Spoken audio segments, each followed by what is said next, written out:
Okay, so this is the cold interpretation of deaf adults raising cyber-savvy children.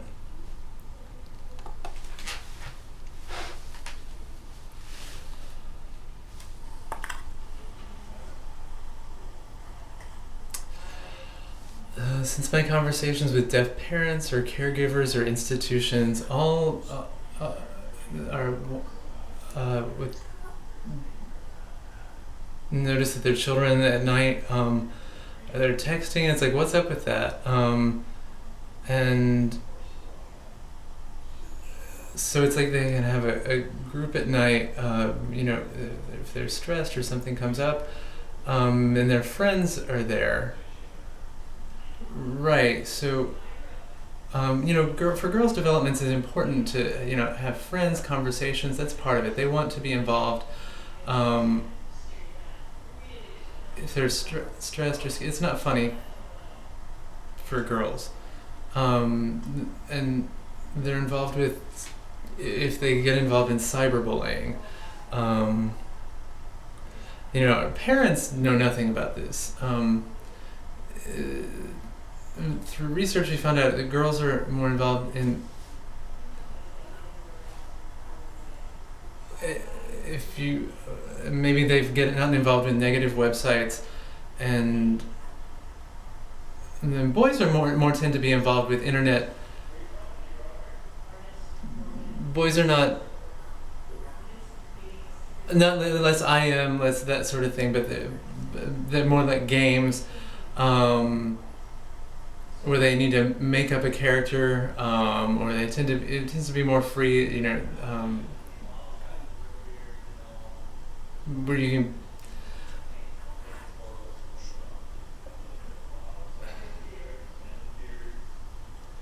So parents in schools, people with children, they're not paying attention to this, but you can't do that because children, we have to take care of them. And many of us, we grew up, there was no internet.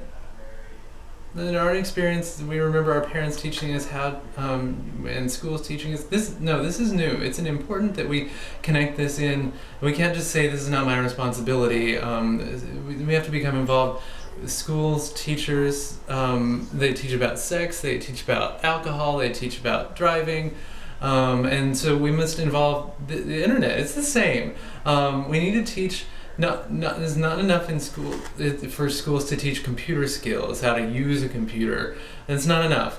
We need to involve internet safety, formalities, rules, respect. That's important. Parents, many things. Psychology advice, computers in your. You should bet it's better to leave your computer where your parents can see and so you can check. So parents can check and if they are popping their websites up and down so they're hiding something from you maybe, with something with their friends. So that could be or something. But you need to see why. Another suggestion for parents is, to put limits. Not every day, or for every 1 hour or less, that's enough. If you need to check your work or something, that's fine. If having a conversation with friends, games, a limit, that's enough. Some situations, if you're having a problem, concerns about using the parents can put a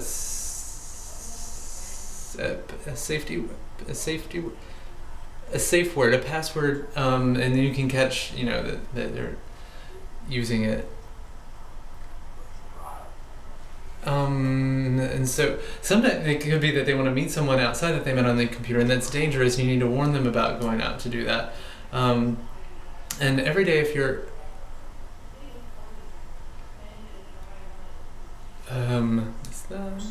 you want to show and explain that you save the computer for. I need to see what you're doing. Oh, well.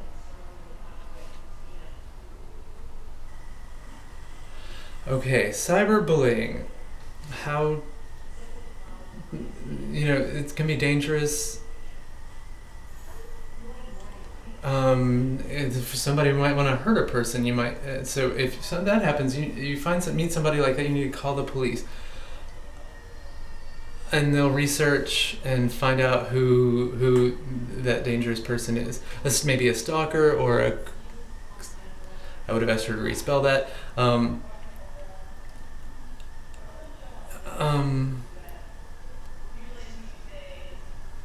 It's better. If someone's doing something like this, it's better to ignore them, better to ignore their actions if they're bullying you. If you ignore often enough, they will just go away. The bully wants to see that you're angry. It wants to get a reaction, and it wants you to get involved in a struggle with them, and an argument, and often that just makes it worse. Better to ignore and not get involved. And you can block his vlog or his blog, and you can screen who you're gonna, and you can take that person off. And sometimes, maybe it's not someone connected to you, it's some other person, and you can just, toss them off. You can use your judgment. One of the worst things that you can do is to, for you to withdraw, because that gives them the power that they've made you think something, you had to withdraw and not be involved.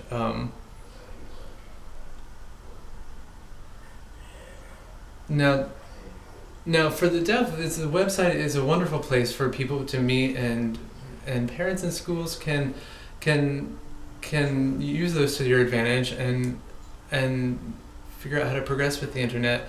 Show how to find your favorite website or something, something that you enjoy or it's funny, a discussion group, comedy, some discussions with children about that. If you're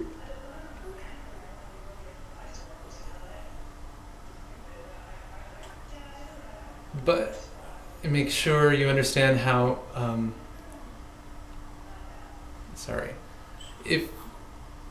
if you want to set up a website, your child wants to set up a website or a blog or a vlog, that's fine, that's wonderful, good, what wonderful opportunity, but you need to be involved in monitoring that, and if you set up a comments for if something about sex, I think you maybe want to screen all of this. If go out and you leave and you're ready to share something to discuss and teach, how to help the person develop their skills, how to not, but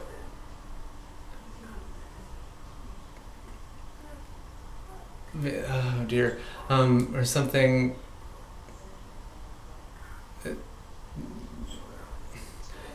Oh dear. Okay, many of us, when we grew up if you grew up in some people, but our children, the next generations, their future, we can make it better. Oh goodness. Okay, well, that was the cold one.